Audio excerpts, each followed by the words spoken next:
and Percy enjoy their work at the harbour, pulling and pushing trucks full of cargo to and from the quay. But one morning, the engines were exhausted. The harbour was busier than ever.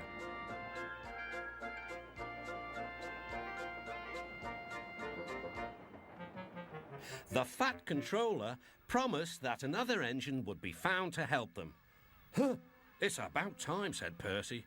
"I ache so much I can hardly get my wheels to move," agreed Duck. They waited for the engine to arrive. It came as a shock when he did. "Good morning," squirmed Diesel in his oily voice. The two engines had not worked with Diesel for a long time. "What are you doing here?" gasped Duck. "Your worthy fat, Sir Topham Hatt sent me. I hope you are pleased to see me. I am to shunt some dreadfully tiresome trucks." "Shunt where?" said Percy suspiciously. "Where? Why, from here to there," purred Diesel, "and again from there to here. Easy, isn't it?" With that, Diesel, as if to make himself quite clear, bumped some trucks hard. "Woo!" screamed the trucks. "Grrr!" growled Diesel. Percy and Duck were horrified. They did not trust Diesel at all. They refused to work and would not leave their shed. The Fat Controller was enjoying his tea and ice bun when the telephone rang. "So there's trouble in the harbour yard? I'll be there right away." Diesel was working loudly and alone. Cargo lay on the quay. Ships and passengers were delayed. Everyone was complaining about the Fat Controller's railway.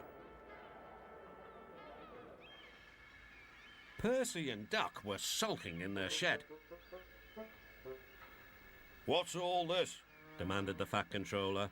We're on strike, sir," said Percy. "Yes," added Duck. "Beg pardon, sir, but we won't work with Diesel, sir." Then, in a quiet, hurt voice, he added, "You said you'd sent him packing, sir." "I have to give Diesel a second chance. I am trying to help you by bringing Diesel here. Now you must help me. He was the only engine available." Percy and Duck went sadly back to work. Next morning, things were no better. Diesel's driver had not put his brakes on properly, and Diesel started to move. He went bump straight into Percy. Percy had an awful fright. "Wake up there, Percy," scowled Diesel. "You have work to do." He didn't even say he was sorry to Percy.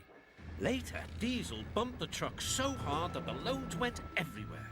"What will the Fat Controller say?" gasped Percy. "He won't like it," said Duck.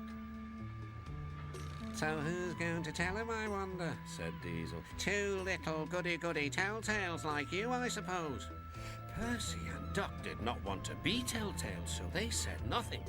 Diesel, thinking he could get away with his bad behaviour, was ruder than ever. Next day, he was shunting trucks full of china clay. He banged the trucks hard into the buffers, but the buffers weren't secure. The silly trucks were sunk. Soon, the Fat Controller heard the news. The trucks were hoisted safely from the sea, but the clay was lost. The Fat Controller spoke severely to Diesel. "Things worked much better here before you arrived. I shall not be inviting you back.